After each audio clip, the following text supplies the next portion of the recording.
Hello grade 9s, I'm on page 47 and I'm going to explain in short what a debtor is and what are the advantages of a debtor versus the advantages of people buying cash.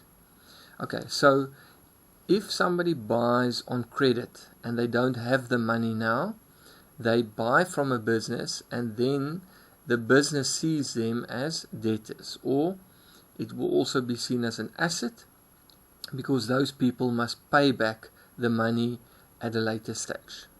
Okay, so why do people sell on credit? I'm going to start with that. What's the advantages that we can sell to people on credit? And the main advantage is that you've got a bigger turnover, more sales, because a lot of people don't have the cash with them and they don't have cash to be able to buy something at that stage. But if you offer them credit, they will say, okay, but I can pay it back later over a couple of months or whatever, and therefore they can buy it now. So if you offer credit, if a business offers credit to a customer, there will inevitably be more sales, bigger turnover. Okay, and people will be loyal to them because they offer them the ability to buy things from them on credit, which means they buy now and pay later. Okay, so the opposite is obviously if you sell cash to people, which is cash sales. And the advantages of that would be the business receives the cash immediately, and there's no risk of people not paying, which is bad debt. You also don't have the admin expenses of your bookkeepers to write up all the debtors in your books, and there's also no cost to send out these statements to remind the debtors to pay their account. Okay, so how will debtors be created? Obviously, your business must decide to offer them credit, but how will you know who to offer credit to? They must apply for credit.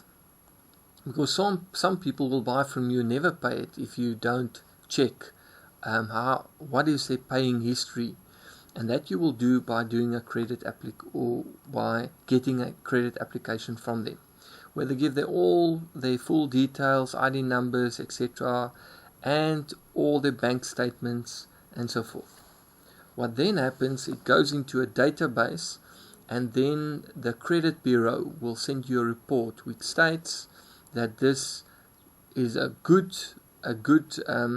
buyer, or somebody that will probably pay back the debts that they make at your business, and you can decide according to how good the credit application is, how much credit will you give them. Will you only allow them to buy up to 2,000 Rand or 4,000 or 5,000 Rand? Okay, so remember, you can either sell to people cash, and then they pay you cash either by physical cash or by swiping a card or a credit card, and that is also seen as cash. Or the other option is you sell to them and they only pay you later, and then they are called debtors and they are assets in your books.